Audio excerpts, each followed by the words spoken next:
Welcome back, my friend. So in part 2, I'm just going to go over the 4 areas that are the most important when detoxifying the body. If you know nothing about health and you just start eating fruits and vegetables and focus on these 4 areas, that's enough to overcome most things. And then you do some research on your very specific weakness, and certain organs and glands are always going to be related to those weaknesses, and that's what you want to strengthen. So you always start with these 4 formulas first. 1 for the kidneys and bladder, 1 for the stomach and bowels, 1 to pull on the lymphatic system, and 1 for the endocrine gland system. Your glands are like the government in your body. They control everything. So while getting well is partly detox, you need healthy glands to be utilizing your food, to be cooling inflammation, to be telling your organs to do what. You need those glands online to experience true health. The most important formula is that kidney and bladder formula. Like I said before, the kidneys are the main exit point for toxins to leave your body, so you want to make sure those kidneys are filtering properly before you start sending a bunch of toxins their way. You can check my kidney filtration video for a simple test to find out if your kidneys are filtering or not. It's a great tool to have just to see where you're at. Basically, you just pee in a clear glass jar and you want to see sediment in there. You want to see a snow globe effect. If you got clear urine, you're not eliminating toxins. Your kidneys are not filtering, and you gotta step it up a notch with those herbs. And grapes. Eat those grapes. Next formula is 1 for your endocrine gland system. One thing I haven't talked about yet is your adrenal glands, which are 2 glands that sit right on top of each kidney. They're so important during detox. They actually control the kidneys hormonally. You can be sure that if your kidneys aren't in tip-top shape, that your adrenal glands are also weakened. They're so connected, so you always want to treat them both. Your adrenal glands are like the firemen in your body, and one of their jobs is to help put out the fires or inflammation in your body. When you have toxins, say in your knee for example, that aren't being eliminated fast enough, those cells in your knee become damaged and inflamed, and it's your adrenal glands that actually quench that inflammation by producing cortisol, which is one of your body's main anti-inflammatory hormones. That's why doctors prescribe cortisone creams and stuff to treat inflammatory conditions. They help immediately, but they end up weakening your adrenal glands in the long run because they get lazy. Since you're supplying the hormones for them, they don't have to produce any, and they get lazy and weak, and it's a disaster in the long run. A good way to test your current kidney and adrenal function is to just take your blood pressure. What you're going for is 120/60. So anything below 120 is showing that your adrenals are fatigued. And if it's much higher than 120, that's showing that they're kind of hyper-stimulated. And for the kidneys, anything much below 60 is showing that they are weak. And if the number is much higher than 70 or 80, that's starting to show that they're working a little harder than they should, and you're probably eating too much protein. One thing that really stresses the adrenal glands out is eating too much sugar, especially the highly refined white sugar and corn syrup and all that. It's the adrenal gland's job to actually utilize the sugar once it's in the cell. So that's very important. You can eat all this sugar and it goes in your cell, and then if you have really tired adrenal glands, they can't produce enough cortisol to actually utilize that sugar. Adrenal glands are responsible for utilizing a lot of minerals as well, so it's not just about what you eat. You have to absorb it, and then you actually have to utilize it, which is mostly a glandular function. So getting back to the formulas, the third one is a stomach and bowel formula. This is really important to help soothe and alkalize the bowel wall and pull toxins from within the wall. Herbs like slippery elm and marshmallow root, very soothing. The last of the 4 formulas is a lymphatic system formula. So unlike the blood, which has a pump, your heart. The lymphatic system doesn't have a pump. You need to move your body to get that lymph moving. That's part of the reasons why we're accumulating toxins here. A lot of us don't move enough.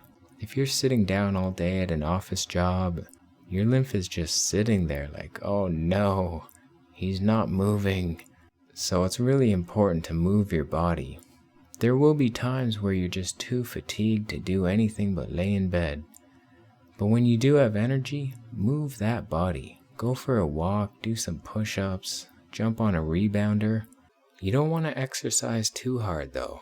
If your kidneys are still clogged up and you're not eliminating waste efficiently, don't exercise too hard. When you exercise at a high intensity, you create a lot of lactic acid. These acids need to be eliminated just like toxins. And if your kidneys aren't up to the task, you're just really adding to the burden. So take it slow. Taking a lymphatic formula will help pull on that lymph system similar to how exercise would do it, just without creating those extra acids.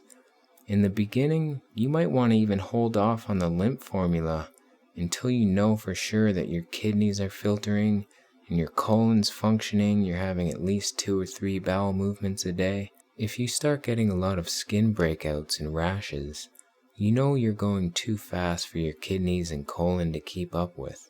That's why your skin is just picking up the brunt of the work.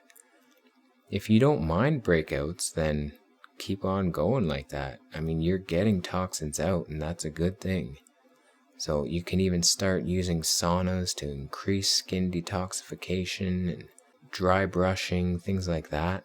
But eventually you want your kidneys and colon to be doing the majority of the elimination. And then you'll notice the clear skin because it doesn't have to eliminate as many toxins anymore and it can just start to regenerate itself.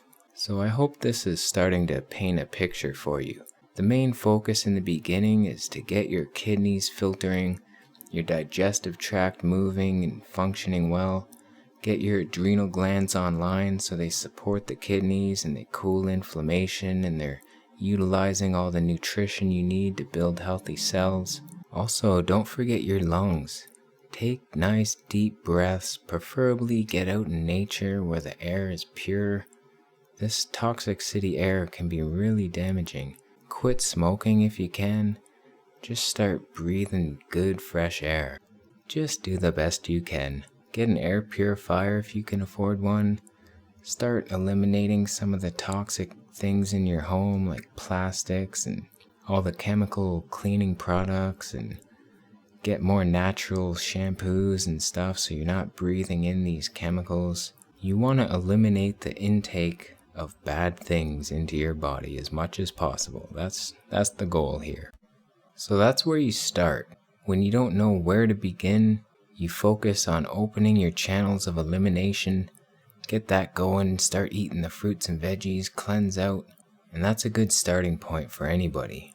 Eventually, you want to start taking herbs to strengthen all your organs. You'll want to spend time on a parasite formula to kill off those parasites and bad bacteria that are feeding off your own waste.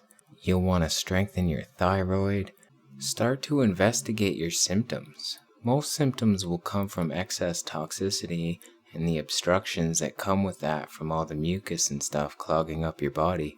But beyond that, there are definitely hormonal imbalances to look into.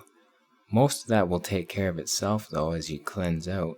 But just keep in the back of your mind how important all your organs and glands are, and to continually strengthen and cleanse them to the best of your ability. That's what it's all about, cleanse and strengthen. Use the herbs for specific organs and glands. Use the fruit to cleanse. Use the vegetables and plant fats to build.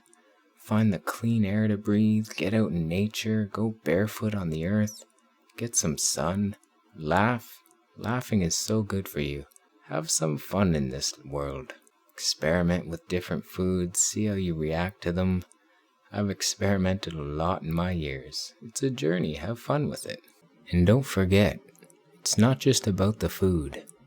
I used to think that for many years, but the mind, that's where you want to look. Positive thinking, change your thinking. You don't get disease by thinking happily. You can turn a lot around just by changing your outlook on life. Watch movies like The Secret and read books like The Magic of Thinking Big and look up the law of attraction and all that stuff. It helps so much. So that's my basic summary of how to get healthy. There's so much I left out just to keep this short enough to be tolerable. If you have any questions, feel free to ask. I'm going to go more into detail of which organs are related to specific health challenges, so then you'll know which organs to strengthen for what. Thanks for listening, my friend. I hope this helped you in some way to give you a better understanding of the human body and why we get sick and how to get well again. So if you have any comments, just post them down below. I'll do my best to answer. And take care. Be healthy, my friend.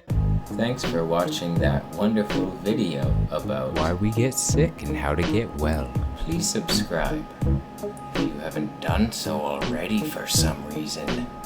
Share it on your Facebook page. That sounds like fun. Also, give this video a thumbs up if you liked it. And feel free to share your thoughts on the video or whatever else is on your mind down below. Ask me what to do next, and I might do it. No guarantee.